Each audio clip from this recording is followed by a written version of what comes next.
सदाशिवसमारम्भां शङ्कराचार्यमध्यमाम् अस्मदाचार्यपर्यन्तां वन्दे गुरुपरम्पराम्. ఈరోజు మీ అందరి మధ్యలో శ్రీ రాఘవ గారు, రాజశ్రీ గారి శిష్యులైనటువంటి మీరందరూ ఎంతో శ్రద్ధతో వేదాంత శాస్త్రాన్ని శ్రవణం చేస్తున్నారు. గీత అంతరార్థము, పరమార్థము అనే విషయం. అంతరార్థానికి పరమార్థానికి ఏమిటి భేదం అని, రెండింటిలోనూ అర్థము అనే పదం ఒకటి. అంతరార్థములోనూ అర్థము ఉన్నది, పరమార్థములోనూ అర్థము ఉన్నది. కానీ ఆ రెండు పదాల అర్థము వేరు. అంతరార్థము అంటే గీతా శ్లోకములలో ఉన్నటువంటి నిగూఢమైనటువంటి అర్థం. ఇంగ్లీష్లో చెప్పాలంటే మీనింగ్ అంటారు. మన తెలుగులో కూడా అర్థం అనే అంటాం, మీనింగ్ అంటారు ఇంగ్లీష్. కానీ పరమార్థము అనే చోట ఆ అర్థము వేరు. మళ్ళీ అక్కడ అర్థము అంటే అర్థము అంటే ప్రయోజనము, పరమ ప్రయోజనము అని అర్థం. అంటే రెండు పదాలు ఉచ్చారణ చేయడం ఒకటే అయినప్పటికీ కూడా వాటి యొక్క అర్థం వేరుగా ఉంది. అంటే మన శాస్త్రంలో ఒక పదానికి అనేక అర్థాలు సందర్భానుసారంగా మారుతూ ఉంటాయి. ఆ సందర్భానుసారంగా అర్థం చేసుకుంటే మనకు పరమార్థం లభిస్తుంది. లేకపోతే మనకు ఆ పరమార్థం లభించదు, పరమ ప్రయోజనం లభించదు. సందర్భానుసారంగా అర్థం చేసుకోవాలి అంటే గురుముఖంగా శాస్త్రాన్ని వినాలి, తెలుసుకోవాలి. గురుముఖంగా వినాలి అంటే ఆ గురువు గారికి కూడా శాస్త్రం బాగా క్షుణ్ణంగా తెలిసి ఉండాలి. కొన్ని నియమాలు ఉన్నాయి. ఒక విద్యలో జ్ఞానం పొందాలి అంటే దానికి కొన్ని నియమాలు ఉంటాయి. ఏ విద్య అయినా జ్ఞానం పొందాలి అంటే ఒకటే పద్ధతి, 2-3 పద్ధతులు ఉండవు. ఆ గ్రంథాన్ని క్షుణ్ణంగా తెలుసుకున్నటువంటి గురువు అయి ఉండాలి. అది భౌతిక విద్య కావచ్చు, పారమార్థిక విద్య కావచ్చు, మెటీరియల్ సైన్స్ కావచ్చు, స్పిరిచువల్ సైన్స్ కావచ్చు. ఏదైనా విద్యే, జ్ఞానము జ్ఞానమే. కనుక ఏ జ్ఞానానికైనా ఒకటే మార్గం. గురుముఖంగా వినడమే, శ్రవణం చేయడం. కనుక మన పరంపర గురు పరంపర, గురు శిష్య పరంపర. ఆ గురు శిష్య పరంపరలో నుంచి వచ్చినటువంటి శ్రీరాముడు, శ్రీకృష్ణుడు అందరూ కూడా, ఋషులందరూ కూడా వారి గురువు దగ్గర నుంచి ఆ జ్ఞానాన్ని పొందారు. కనుక ఆ పరంపరలో మనం వచ్చాం. సదాశివ సమారంభాం శంకరాచార్య మధ్యమ అస్మదాచార్య పర్యంతం అనేటువంటిది మన యొక్క భారతీయ సంస్కృతిలో ఒక ఉన్నతమైన విశిష్టమైనటువంటి గురుస్థానం ఇవ్వబడింది ఈ యొక్క విద్యకి. భగవంతుడే ఆది గురు, జగద్గురు శ్రీకృష్ణ పరమాత్మ. శ్రీకృష్ణ పరమాత్మ ఎప్పుడు గురువైనాడు? తాను పార్థసారథిగా వచ్చాడు. నాకు రథం నడపమంటే అర్జునుడు అడిగినప్పుడు అలాగే అన్నాడు. తాను గురువుగా అనుకోలేదు. శ్రీకృష్ణ పరమాత్మ తనను గురువుగా తను భావించుకోలేదు. అర్జునుడు శ్రీకృష్ణ పరమాత్మని, రథసారథిని గురువుగా అంగీకరించినప్పుడే శ్రీకృష్ణ పరమాత్మ గురువు అయినాడు. కనుక గురుస్థానం శిష్యుడి వల్ల వచ్చేటటువంటిది. శ్రీకృష్ణ పరమాత్మ జగద్గురువుగా మనకు, మన సమాజానికి అందడానికి కారణం అర్జునుడు. ఎప్పుడైతే అర్జునుడు శిష్యస్తేహం షాధిమాం త్వాం ప్రపన్నం అన్నాడు, అప్పుడు వెంటనే రథసారథి జగద్గురు అయినాడు. అర్జునుడికే కదండి గురువు, జగద్గురు ఎట్లయినాడు అని ప్రశ్న వస్తే, శ్రీకృష్ణ పరమాత్మ బోధించినటువంటి విషయము అర్జునుడికి మాత్రమే కాదు, సమస్త మానవాళికి అని చెప్పబడింది కనుక, వేదాలలోని సారం కనుక, అది జగత్తు మొత్తానికి హితాన్ని ఇచ్చేది కనుక ఆయన జగద్గురు అయినాడు. అక్కడ అర్జునుడు నిమిత్త మాత్రం, కానీ ఆ బోధన ఆచంద్ర తారకం. సూర్యుడు, చంద్రుడు ఈ భూమి మీద మనకు ఉన్నంతకాలము ఈ విద్య, బ్రహ్మ విద్య ఉంటూనే ఉంటుంది. ఇటువంటి భగవద్గీతలో కొన్ని శ్లోకాలు చాలా గంభీరమైనటువంటివి. చదవని వారికి, గురుముఖంగా చదవని వారికి ఒక అర్థాన్ని తెలియజేస్తాయి, గురుముఖంగా చదివిన వారికి మరొక అర్థాన్ని అందిస్తాయి. గురుముఖంగా చదవడం అంటే గురువు గారు వారు తెలుసుకున్న విషయాన్ని తన గురువు నుంచి ఆ గురువు గారు శిష్యుడికి అందజేస్తారు. అప్పుడు అంతరార్థం తెలుస్తుంది. గురువుగారు చెప్పినా కూడా అంతరార్థం తెలుస్తుందని చెప్పలేము. శిష్యుడిలో కూడా అధికారం ఉండాలి. అధికారిత్వం ఉన్నప్పుడు ఆ అంతరార్థం బోధపడుతుంది. అందుకనే మన శాస్త్రంలో 4 కృపలు ఉండాలి. దైవ కృప, ఈశ్వర కృప ఒకటి కావాలి ముఖ్యంగా. ఈశ్వర కృప అంటే మనకు ఈశ్వర భక్తి అత్యంతంగా ఉన్నప్పుడు మనకు ఆ ఈశ్వరుడు తన స్వరూపాన్ని మనకు తెలియజేయడానికి తాను గురు రూపంగా వస్తాడు. గురు రూపంగా వచ్చి ఆ గురువుని మన ముందు నిలబెడతాడు, తానే నిలబడతాడు గురువుగా.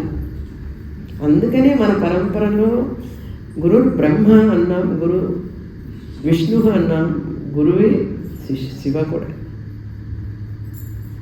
కనుక ఆ పరమేశ్వరుడే మనకు గురు రూపంలో వచ్చాడు అని చెప్పినప్పుడు ఆ గురువు గారు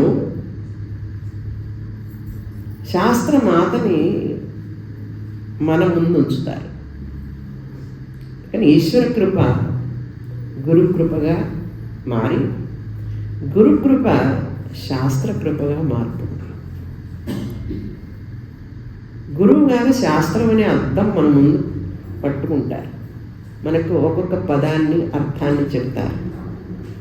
చెప్పినప్పుడు అద్దంలో మన ముఖం ఎలాగైతే చూసుకుంటామో, శాస్త్రంలో మన ఆత్మస్వరూపాన్ని మనం తెలుసుకుంటాం. చూడటం కాదు, తెలుసుకుంటాం.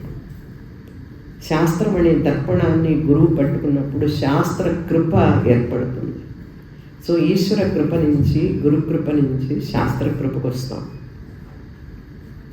ఈశ్వరుడి యొక్క నిజస్వరూపాన్ని తెలియజేసేవాడే గురువు. ఈశ్వరుడు వచ్చి చెప్పడు, భగవంతుడు వచ్చి చెప్పడు నా స్వరూపం ఇది అని. భగవంతుడే గురు రూపంలో వచ్చి ఆ గురువు ముఖంగా తన స్వరూపాన్ని తెలియజేస్తాడు. భగవంతుడు అంటే ఎవరని మనకు తెలియజేయడానికి గురు ద్వారా తెలుస్తుంది. ఆ గురువు కూడా నా యొక్క సొంత సాహిత్యం ఏం లేదు, భగవంతుడే శాస్త్రంలో చెప్పాడు తన యొక్క స్వరూపాన్ని గురించి. ఆయన చెప్పిన మాటలు నేను మీకు చెప్తాను అన్నాడు. ఆయన చెప్పిన మాటలే మనకు చెప్పేటప్పుడు కృష్ణ పరమాత్మ ఏమన్నారు భగవద్గీతలో? పండితాహ ఆహుహు అన్నాడు. నేను చెప్తున్నానని చెప్పడు కృష్ణ పరమాత్మ ఎక్కడా కూడా. చూడండి ఆ యొక్క సంప్రదాయం మనది. కృష్ణ పరమాత్మ ద్వాపర యుగంలో వచ్చాడు.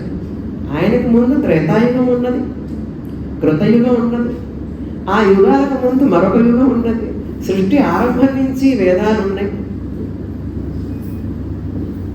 కనుక ఆ వేదాలలో చెప్పినటువంటి విషయం మనకు సారంగా భగవద్గీతలో చెప్పబడింది.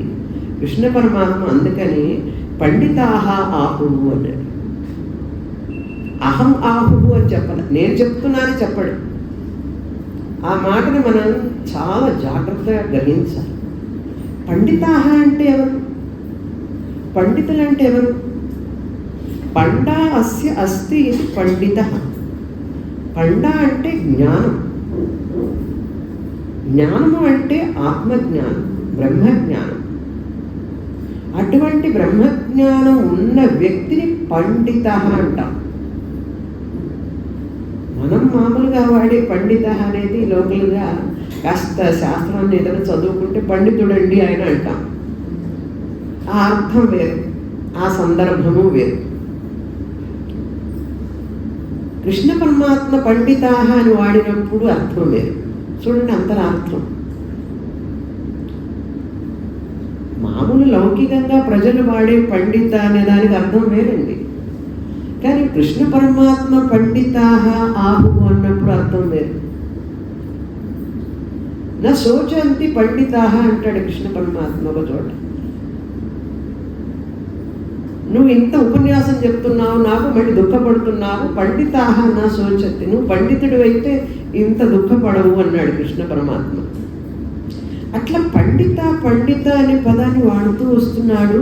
మనం పండిత అనే పదాన్ని బయట వింటున్నాము. ఈ పండితాకి ఆ పండితాకి ఏమిటండి తేడా?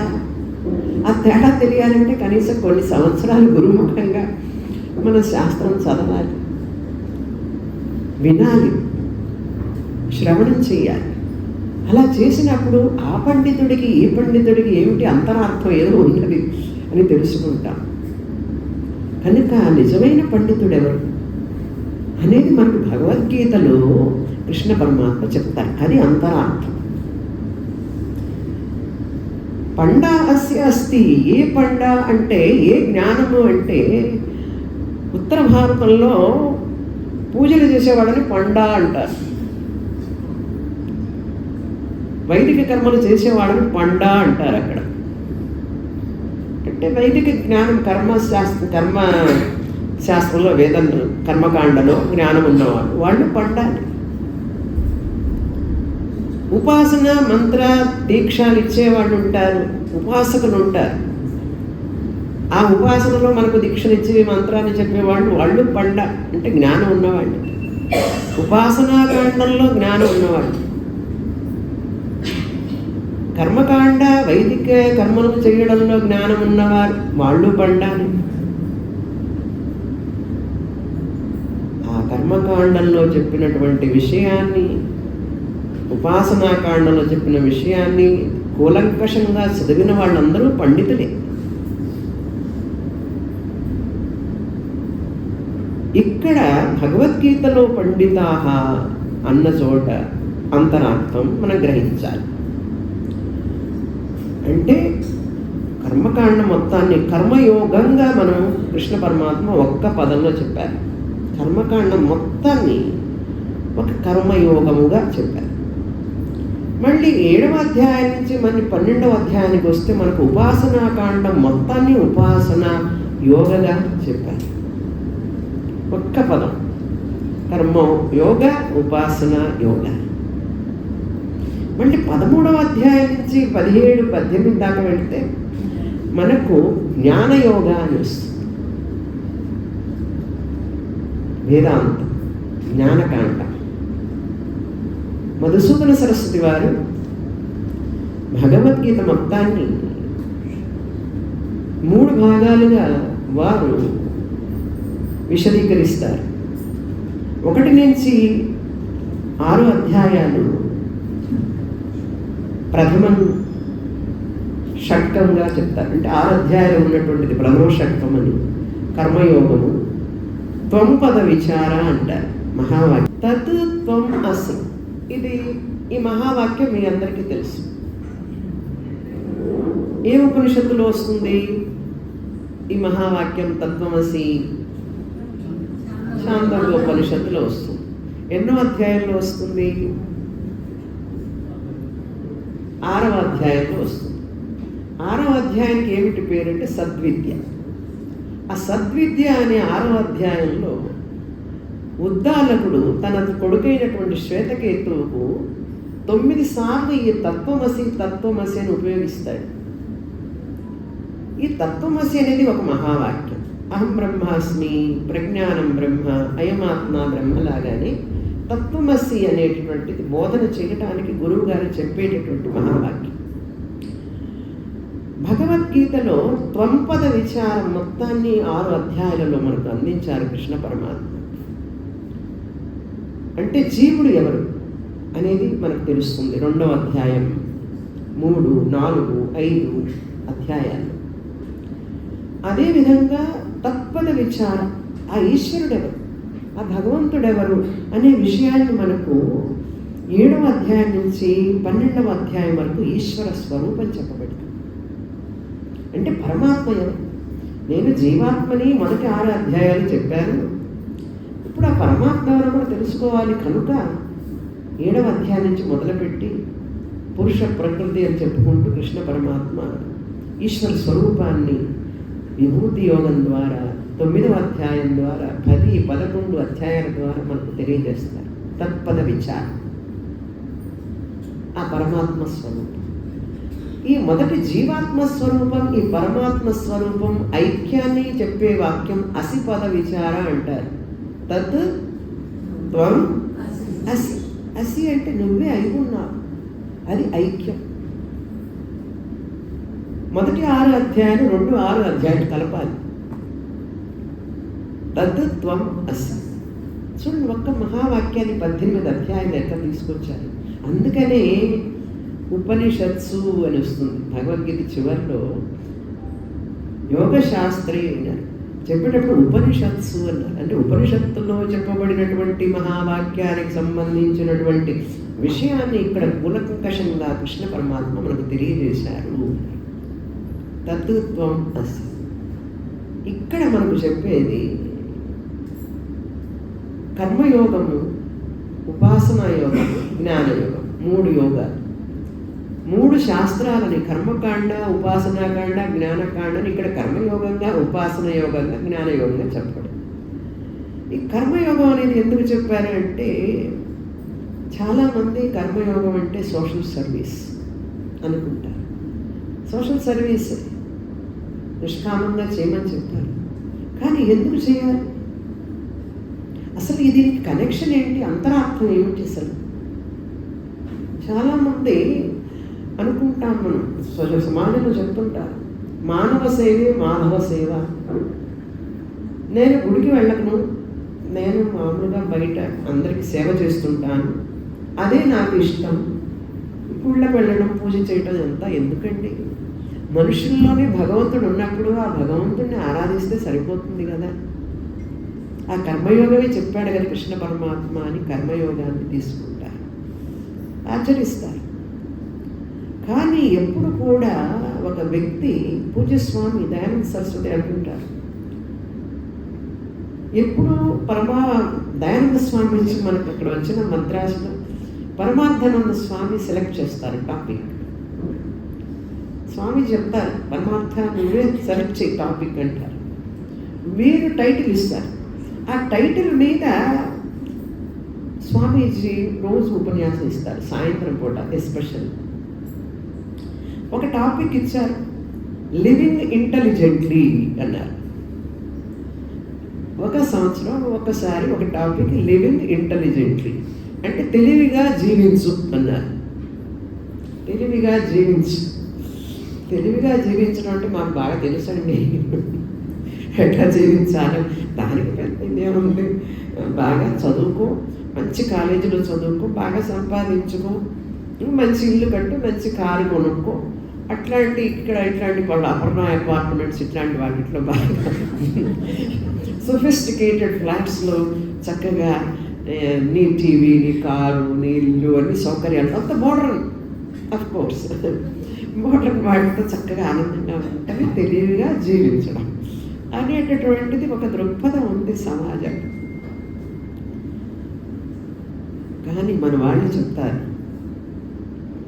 మహతా పుణ్యపణ్యేన క్రీతేయం కాయనౌస్త్వయ పారం దుఃఖోదధేర్ గంతుం యావన్న భిద్యతే ఉన్నారు. నిన్న కూడా సత్సంగంలో చెప్పారు, ఈ యొక్క శరీరం భగవంతుడు మనకు ఎంతో పుణ్యం చేసి మనం భగవంతుడి దగ్గర నుంచి పొందాం. క్రీతేయం, కొనుక్కున్నావు నువ్వు శరీరాన్ని, పుణ్యం కరెన్సీ ఇచ్చి ఆయనకి. ఏ జన్మలోనో ఎప్పుడో పుణ్యం చేశాం. 64,000 కోట్ల జీవరాశులు ఉంటే ఒక్క మనిషి మాత్రమే నేను తత్వమసి గురువు చెప్తే అహం బ్రహ్మాస్మి అని చెప్పగలిగే జీవరాశి ఎవరండి సృష్టిలో? ఏ జీవరాశి చెప్పగలదు? ఏ జీవరాశి తాను నెమలి అని తెలియదు దానికి. ఏనుగుకి తాను ఏనుగునని తెలియదు. ఒక పక్షికి తాను పక్షినని తెలియదు. ఆహార నిద్ర భయమైధునంచ సామాన్యమేతత్ పశుభిర్నరాణ బుద్ధిరి తేషాం అధికో విశేష. మానవుడికి బుద్ధి అనేది ఇచ్చాడు ఒక్క విషయం కోసమే. మానవ జన్మ ఇచ్చింది ఒకే విషయం కోసం, సంపాదించడం. అవి చేస్తున్నాయి, అవి పిల్లల్ని కంటున్నాయి, వాటికి ఇల్లు ఉంది, వాటికంటే మిగతా జీవరాశులు అవి కూడా చాలా ప్రేమగా చూసుకుంటాయి పిల్లల్ని. అవి కూడా వాటి వృత్తిని వాటికి నేర్పుతాయి. బాతు పిల్లకి ఎలా ఈత కొట్టాలో నేర్పుతుంది. పక్షి తన పక్షికి ఎలా ఆహారం సంపాదించుకోవాలో నేర్పుతుంది. ప్రతి జంతువు, ప్రతి క్రిమి, ప్రతి కీటకం, ప్రతి పక్షి నేర్పుతుంది. అందులో మానవుడి ప్రత్యేకత గొప్పగా ఏం లేదు. మరి మానవుడి ప్రత్యేకత, గొప్పతనం ఏమిటి, ఎందులో ఉంది అంటే ఒకే ఒకటి. అందుకే నేను ఎప్పుడు చెప్తుంటా మా విద్యార్థులందరికీ, నేను మానవుడిని క్రౌన్ ఆఫ్ ద క్రియేషన్, ఈ క్రియేషన్ సృష్టి మొత్తానికి నేను ఒక కిరీటం లాంటి వాడిని అని ఎప్పుడు చెప్పుకోగలుగుతాం? ఒకే ఒక్క విషయం, I'm the crown of this creation only in one occasion. I know I'm consciousness, I'm the universal consciousness. నాకు తెలుసు నేను చైతన్య స్వరూపాన్ని.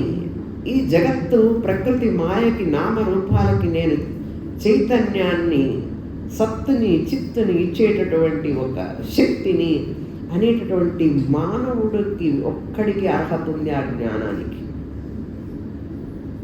ఇది అంతరార్థం, కర్మయోగంలో ఉన్న అంతరార్థం ఇది. సోషల్ సర్వీస్ దేనికంటే కంప్లీట్ అయ్యేది ఎప్పుడు? ఉపాసనా యోగం. ఏ ఉపాసన, ఏ దీక్ష తీసుకున్నా అది కంప్లీట్ అయ్యేది ఎప్పుడంటే జ్ఞానయోగానికి వచ్చినప్పుడే. ఇవి మెట్లు. 12వ అధ్యాయంలో కృష్ణ పరమాత్మ భక్తి యోగం అనుకోవాలని మనం భక్తి అనుకుంటాం. అంతరార్థం ఏంటి చెప్పండి? అందులో కృష్ణ పరమాత్మ మెట్లుగా చెప్పుకెళ్ళాడు. కర్మయోగ లక్షణ భక్తి, కామ్య కర్మ, నిష్కామ కర్మ, అందులో 2 డివిజన్లు చేశాడు.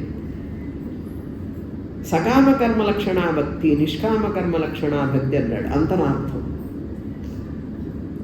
భక్తి అంటే చూసారా ఎంత అంతరార్థం ఉందంటే.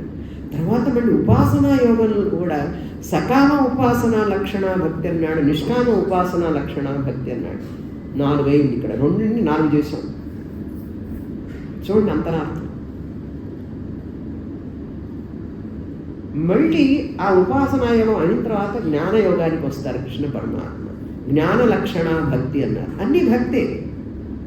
సకామంతో భక్తి, భగవంతుని పూజించము భక్తే. నిష్కామంతో భగవంతుని పూజిస్తూ మనం నిష్కామంగా కర్మ చేయడము భక్తే. కోరికలను కోరుకుంటూ ఉపాసన చేయడము భక్తే. సకామ లక్షణ భక్తి ఉపాసన. సకామ ఉపాసన అన్నమాట, సగుణ ఉపాసన. అదేవిధంగా నిష్కామ ఉపాసన, ఏమీ ఆశించకుండా ఉపాసన చేయడం. ఇలా 5 మెట్లు చెప్పుకుంటూ వెళ్ళాడు కృష్ణ పరమాత్మ. ఫైనల్గా జ్ఞాని లక్షణ భక్తి అని చెప్తూ, ఆ జ్ఞాని ఎవరైతే ఉంటాడో అతను నాకు ప్రియుడు అన్నాడు. అందుకని భక్తి అనేది చాలా గంభీరమైనటువంటి విషయం.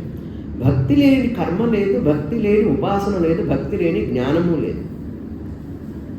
మరొక విషయం చాలా మనం జాగ్రత్తగా గ్రహించాలి. ప్రతి జ్ఞాని ఒక భక్తుడు, ప్రతి భక్తుడు జ్ఞాని కాదు. భక్తుడు కాని వాడు జ్ఞాని కానిడు. చాలామంది అనుకుంటారు నేను అంత స్పిరిచువల్ అండి, నాకు ఇంటలెక్చువల్ లెవెల్, నాకు భక్తితో పని లేదండి, అంత స్పిరిచువల్. ఎమోషనల్ లెవెల్ వాళ్ళకేమో భక్తి, ఇంటలెక్చువల్ లెవెల్ వాళ్ళకేమో ఇది జ్ఞానయోగ, స్పిరిచువల్ సైన్స్. యాక్టివ్గా కర్మ చేసే వాళ్ళకి కర్మయోగ అని డివిజన్ చేస్తారు చాలామంది. అంతరార్థం తెలుసుకోలేక చదువుకున్న వాళ్ళు కూడా. అందుకని శంకరాచార్యుల వారి, భగవత్పాదుల వారి భాష్యం మనకు ప్రమాణం. అది అందరూ చదువుకోలేకపోవచ్చు భాష రాకపోవడం వల్ల, కానీ అది చదివిన గురువు దగ్గర వినొచ్చు కదా. ఆ గురువుగారు మనకి చెప్పే అంత అర్థమైన భాషలో చెప్తున్నారు కదా, అది విని తెలుసుకోవచ్చు. కనుక కర్మయోగము అనేటువంటిది భక్తితో కూడినది, ఉపాసన యోగము భక్తితో కూడినది, జ్ఞానం కూడా భక్తితో కూడినదే. మనుష్యాణం సహస్రేషు కశ్చిత్ యతతి సిద్ధయే అన్నట్టు కర్మయోగం అనేది మనసులో ఉన్నటువంటి 3 దోషాలను తొలగించడానికి కర్మయోగం ఇచ్చారు. ఉపాసనా యోగం, జ్ఞానయోగం. మనస్సులో 3 దోషాలకి 3 యోగాలు చెప్పబడినాయండి. కర్మయోగం చేస్తే ఒక దోషమే పోతుంది, ఉపాసన చేస్తే ఒక దోషం పోతుంది. అసలు కర్మయోగం చేయకుండా నువ్వు ఉపాసనా యోగానికి అర్హుడివి కాలేవు. ఉపాసనా యోగం లేకుండా జ్ఞానయోగానికి నువ్వు అర్హుడివి కాలేవు. నువ్వు అయ్యాను అని అనుకున్నా కూడా అది సరికాదు. శాస్త్రం ఎప్పుడు ఒప్పుకోదు. ఇవి పూర్తి కాకుండా నువ్వు అక్కడికి రాలేవు. నువ్వు ఎంత మేధావి అయినా సరే, ఎంత పండితుడైనా, ఎంత చదువుకున్నా, పండితుడు అంటే క్వాలిఫికేషన్, కాలేజీ ఎడ్యుకేషన్ సర్టిఫికేట్లతో పాస్ అయిన పండితుడు అన్నమాట అనుకుంటాడు. నేనేమిటి, ఒక గురువు దగ్గరికి వెళ్ళడం ఏమిటి, నమస్కారం చేయడం ఏమిటి, వాడు చెప్పినట్టుగా నేను వినాలా ఏమిటి అంటే, అక్కడ మనిషి అహంకారం అడ్డొస్తున్నది. ఏదో ప్రబల ప్రారంభం అడ్డుపడుతోంది. గురువుకు శరణాగతుడు అయినంత వరకు నీకు ఒక్క మెట్టు, ఒక అక్షరం కూడా శాస్త్రమాత అన్ఫోల్డ్ కాదు, అవ్వదు. అది పరమ సత్యం. అందుకనే రమణ భగవాన్ అన్నారు, ఎంతెంత వినయముతో వర్తింతో అంతంత శుభము కలుగును అన్నారు. తెలుగు అచ్చమైన తెలుగులో ట్రాన్స్లేట్ చేశారు. అని తమిళంలో చెప్పిన పదాన్ని తెలుగులో చెప్పాలంటే, ఎంతెంత వినయముతో వర్తింతువో అంతంత శుభము కలుగును అన్నారు. అందుకని గురువుగారు నమస్కారం చేయడం కూడా నేర్పుతారు శిష్యుడికి. మరి ఇట్లా నమస్కారం చేయరా అంటాడు. ఆయనకు కావాలి నమస్కారం, ఆయనకి వెళ్ళి నమస్కారం ఆయన గురువుకు పంపిస్తారు. గురువుకి నమస్కారం వల్ల వచ్చే ఆయన ప్రయోజనం లేదు. మనలో ఉన్న అహంకారాన్ని తొలగించడానికి ఒక శిల్పిలాగా గురువు మనల్ని చెక్కుతూ ఉంటారు. అందుకనే గురువు యొక్క సంపర్కంతో ఉండాలి ఎప్పుడు కూడా. ఆ గురువు చెప్పేటువంటి సత్సంగం మనలో ఉంటే, అది వింటూ ఉంటే ఆయన శిల్పిలాగా మనల్ని చెక్కుతూ ఉంటాడు. మనలో ఉన్నటువంటి పనికిరానివన్నీ తీసేస్తూ ఉంటాడు. అజ్ఞానం అనే మలం ఒకటి ఉంది మనసులో, చిత్త చాంచల్యం అనే మనసులో ఒక మలం ఉంది. ఇట్లాంటివన్నీ తొలగడానికి, చిత్త మలం తొలగడానికి కర్మయోగం, చిత్త విక్షేపం తొలగడానికి ఉపాసనా యోగం, అజ్ఞానం తొలగడానికి జ్ఞానయోగం. ఈ మూడింట్లో ఒకటి తొలగిపోతే చాలా. నేను ఉపాసన చేస్తానండి, నాకు ఈ జన్మలో మోక్షం అక్కర్లేదు, నాకు ఇప్పుడు ఉపాసనతో చాలు అనుకున్నాను. కానీ నీ మనసులో ఉన్న 2 దోషాలు పోలేదే. అసలు నువ్వు చేసే ఉపాసన కూడా కర్మయోగం చేయకుండా అది పరిపూర్ణం కాదే. నిష్కామ కర్మ అంటే అర్థం చేసుకోవడానికి చాలా సమయం పడుతుంది. జీవించాలి, ప్రతి పదంలో జీవించాలి. మనం భగవద్గీతలో పదంలో జీవించాలి. అప్పుడే మనకు అది శ్రద్ధ భక్తి ఉన్నవాడికి శాస్త్రం తానంతకు తానే తస్యైతే కథితా హ్యర్థా ప్రకాశ్యంతే మహాత్మనః అని ఉపనిషత్తు చెబుతుంది. అందుకని శ్రద్ధాభక్తి, మీ అందరి శ్రద్ధాభక్తి మీకు అంతరార్థాన్ని తెలిసేటట్లు చేస్తుంది తప్పకుండా ఒక రోజుకి. కనుక చిత్త మలం పోవడానికి కర్మయోగ, చిత్తశుద్ధి పొందాలి. మలం పోవాలి, చిత్తశుద్ధి రావాలి, కర్మయోగం. చిత్త చాంచల్యం, చిత్త విక్షేపం. అర్జునుడు అడిగాడు, నాకు ఈ మనస్సుని నియంత్రించడం చాలా కష్టం, వాయురివ సుదుష్కర ఉన్నాడు. కృష్ణుడు అన్నాడు, ఎవరు చెప్పారు తేలికని? నేను చెప్పలేదు, చాలా కష్టమే అన్నాడు. కానీ అభ్యాసం చేస్తే సాధ్యం అవుతుందన్నాడు. ఉపాసన యోగం చెయ్యి, మానస జప, మానస పూజ, సమదర్శిన అన్నాడు. ఇక్కడ సమం అంటే ఏమిటండి? విద్యా వినయ సంపన్నే బ్రాహ్మణే. బ్రాహ్మణుడు బాగా చదువుకున్నవాడు, వినయము విద్య అన్నీ ఉన్నవాడు. గరి, ఆవు, హస్తిని, ఏనుగునందు, శుని, చైవ, స్వభాగ్యేచ అంటే ఆ కుక్కను పెంచేవాడు, కుక్క మాంసం తినేవాడు, కుక్క మాంసం ఉండేవాడు, ఇట్లా వీళ్ళందరూ ఎంత సమదర్శనం అన్నారండి. అక్కడ సమం అంటే నాయన అందరిలో ఆత్మ ఒక్కటే. శరీరాలు వేరైనా, స్వభావాలు వేరైనా ఆత్మ ఒక్కటే అని చెప్పారు. కానీ అందరూ ఒకటి కాలేదు. ఎందుకంటే గుణాలను బట్టి చాతుర్వర్ణ్యం మయా సృష్టం గుణ కర్మ విభాగశః అన్నాడు. జాతిని ఎవరు మార్చలేదు. కర్మ నీ ఇష్టమైంది తీసుకో అన్నాడు. గుణం మార్చుకోవచ్చు. మళ్ళీ కృష్ణుడు ఏమన్నాడు చూడండి అక్కడ, తస్య కర్తారం అభిమాం అన్నాడు. నేనే వాళ్ళకందరికి పేర్లు పెట్టాను అన్నాడు. విద్ధి అకర్తారం అభయం అన్నాడు. వెంటనే ఇంకా మరి గ్యాప్ లేకుండా. అందుకని భగవద్గీత చాలా చాలా గంభీరమైనటువంటి అర్థంతో కూడినది. అక్కడ సమదర్శన అంటే జ్ఞానులో అన్నిటి యందు ఆత్మని తెలుసుకుంటున్నవారు, చూసినవారు అన్నాడు. ధర్మశాస్త్రం చెప్తుంది, అపూజ్యత్ర పూజ్యంతే పూజ్యానాం చ వ్యతిక్రమం తత్ర త్రీణి వర్తంతే మరణం దుర్భిక్షం భయం అన్నారు. శాస్త్రంలో ఎక్కడ క్లాష్ లేదండి. ధర్మశాస్త్రంలో బ్రహ్మశాస్త్రంలో ఎక్కడా క్లాష్ లేదు, సమన్వయం ఉన్నది, కన్సిస్టెన్సీ అంటారు. ఇక్కడ ఉంటుంది అంత ఘర్షణ మన మనసులో ఉంటుంది, శాస్త్రంలో లేదు. ప్రమేయ దోషం లేదు, ప్రమాణ దోషం లేదు, ప్రమాత బుద్ధిలో దోషం ఉంటుంది. మొత్తం శాస్త్రం అంతా ఏమీ లేదు. నీ అహంకారాన్ని వదిలిపెట్టమనే కదా చెప్పింది. ఒక్కటి ఆ అహంకారం లోవర్ ఐని కనుక వదిలిపెట్టావంటే హయ్యర్ ఐ ఎవడో నీకు తెలుస్తుంది అన్నాడు. కనుక విద్యా గర్వం మహాప్రమాదకరం. పూజిస్తే, అపూజ్య యత్ర పూజ్యంతే, పూజింపదగిన వాణ్ణి, పూజ్యానాంచ వ్యతిక్రమం, పూజించదగిన వాడిని పూజించకపోతే అక్కడ 3 ఉంటాయిట. మరణం ఎక్కువగా జరుగుతూ ఉంటుంది, దుర్భిక్షం, కరువు కాటకాలు వస్తాయి, భయం ఎక్కువ వస్తుంది. కనుక సమాజంలో కూడా ఎవరిని పూజించాలి, మనం ఎవరిని పూజించకూడదు అనే దానికి ఒక నియమం ఉన్నది. అది ధర్మశాస్త్రం. కనుక బ్రహ్మాన్ని తెలుసుకోవడానికి ముందు ధర్మశాస్త్రం తెలిసి ఉండాలి. అది తెలియకపోతే ఆ బ్రహ్మశాస్త్రం సరిగా వంట పట్టకపోగా దాన్ని వక్రంగా చెప్తారు మనుషులు. కృష్ణ పరమాత్ముడు ఏమన్నాడు? అజ్ఞానుల్ని జోషయేత్ సర్వకర్మాణి అన్నాడు.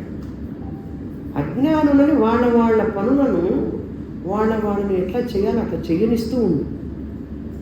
నా బుద్ధిభేదం జనయేత్ అజ్ఞానినాం కర్మసంగినాం జోషయేత్ సర్వకర్మాణి అనే విషయం శ్లోకం కనుక అర్థం కాకపోతే, ఎంత సన్యాసి అయినా ఎంత చదువుకున్నవాడైనా ఆ శ్లోకం కనుక అర్థం చేసుకోకపోతే సమాజాన్ని మిస్లీడ్ చేస్తాడు. ఒక్కొక్క వ్యక్తి ఎదగడానికి కర్మయోగ అవసరం ఎంతో కాలం. అది ఏమంటే దానంతటా అదే తొలగిపోతుంది. నువ్వు వదలక్కర్లేదు, అదే నిన్ను వదిలిపెడుతుంది. కర్మయోగం కావచ్చు, ఉపాసన యోగం కావచ్చు, నువ్వు ఎదిగినప్పుడు నీకు అందులో వైరాగ్యం వచ్చేస్తుంది. ఎవరు ఏం చేయక్కర్లేదు దానికి. కర్మయోగాన్ని నీకు తెలియకుండా నువ్వే ఎట్లాగైతే పచ్చి కొబ్బరి ఎండిపోగానే ఆ పెంకు నుంచి పడుతుందా లేదా? విడిపోయి ఏం చేస్తుంది? అందులోనే ఉంటుంది. ఇట్లా అంటే ఏమవుతుంది? శబ్దం వస్తుంది, గుడగుడ శబ్దం వస్తుంది, రుచిగా ఉంటుంది. తర్వాత లేదు నేను ఇప్పుడే గట్టిగా తీస్తానంటే అది మన దిశలో చేయి చెప్పే ఉంటుంది. మనిషి పరిపక్వత చెందడానికి నువ్వు నేను గురువు గారు కూడా ఏం చేయలేదు. వాడి సంస్కారం కాలక్రమేణా ఆ వ్యక్తి తనను తాను చిన్నగా తెలుసుకుంటూ వస్తాడు. అందుకని కృష్ణ పరమాత్మ ఆ శ్లోకం చెప్పారు. అంతరార్థం ఇది. నా బుద్ధి భేదం జనయేత్, వార్నింగ్, టీచర్స్కి వార్నింగ్ అది. అజ్ఞాని నాకు కర్మ సంజ్ఞ, వాళ్ళకి కర్మ అంటే ఇష్టం. జోషయేత్ అన్నాడు. భగవద్గీతలో ఉన్న అంతరార్థం తెలుసుకోకుండా, ఆ పరమార్థాన్ని తెలుసుకోకుండా, అంతరార్థం తెలిస్తే కదా పరమార్థం తెలుస్తుంది, ఆ పరమ ప్రయోజనం ఏమిటని అది తెలుసుకోకుండా జనాన్ని మభ్యపెట్టకూడదు. కనుక ఫస్ట్ నువ్వు చదవాలి.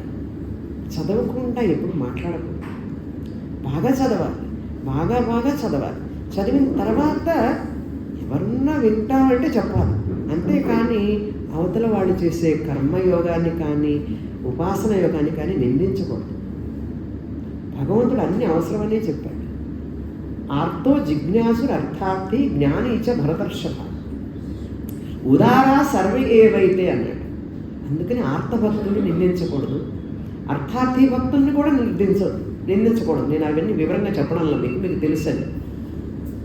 జిజ్ఞాసు భక్తి కూడా 3వ మెట్టే. జ్ఞాని భక్తిని పొగిడాడు. నిన్ను అక్కడికి రమ్మని ఆయన చెప్తున్నాడు. జ్ఞాని భక్తికి రమ్మన్నాడు. ఇవి లేకుండా అది ఎక్కలేదు. మెట్టే మొదటి లేకుండా పైకెట్లు ఎక్కుతాం. కనుక శాస్త్రంలో దోషం లేదండి, ప్రమాణ దోషం లేదు, విషయంలో దోషం లేదు, ప్రమేయ దోషం లేదు. దయానంద స్వామి చెప్తారు, దెర్ ఈజ్ ఓన్లీ గాడ్, దేవుడే ఉన్నాడు, ఈశావాస్యం ఇదం సర్వం. కనుక మనం శాస్త్రం చదివేవాళ్ళం చాలా చక్కగా క్షుణ్ణంగా అర్థం చేసుకొని జాగ్రత్తగా దాన్ని చెప్పే ముందు మనం క్లారిటీతో చెప్పాలి, చాలా జాగ్రత్తగా ఉండాలి. అందుకనే గురుముఖంగా మన సందేహాలను నివృత్తి చేసుకుంటూ ఏమండి నా ఆలోచన కరెక్టేనా అని అడగాలి. అడిగి వారి పర్మిషన్ తీసుకొని అప్పుడు చెప్పాలి. అలా వినయంతో ఉంటే తప్ప శాస్త్ర మాతకి మనం ఎటువంటి హాని చేయకూడదు. సరస్వతి మాత బాధపడుతుంది లేకపోతే. అందుకని మన శ్రద్ధతో ఓపికతో వినాలి శాస్త్రాన్ని, అంతరార్థాన్ని గ్రహించాలి. ఉద్ధరేద్ ఆత్మనా ఆత్మానం నా అవసాదయే ఆత్మైవ హ్యాత్మనో బంధువు ఆత్మైవ విపురాత్మన. ఎన్నిసార్లు వచ్చిందండి ఆత్మ? అట్లా ఉంటాయండి శ్లోకాలు. కనుక అంతరార్థం తెలిస్తే ఆ పరమార్థం పరమ ప్రయోజనం మనకు లభిస్తుంది. అందువల్ల శాస్త్రమాతతోనే శాస్త్రాన్ని బోధించే గురువు ముఖంగా మనం వింటూ ఇంకా ఇంకా సందేహాలు నివృత్తి చేసుకుంటూ ఈ శాస్త్రాన్ని నాకు బోధపడేటట్టు చేయనాయన అన్నీ చక్కగా అని భగవంతుని ప్రార్థిస్తూ మనందరం కూడా ఆ శాస్త్రమాత ఒడిలో ఉంటూ గ్రహించి 10 మందికి ఆ జ్ఞానాన్ని పంచాలి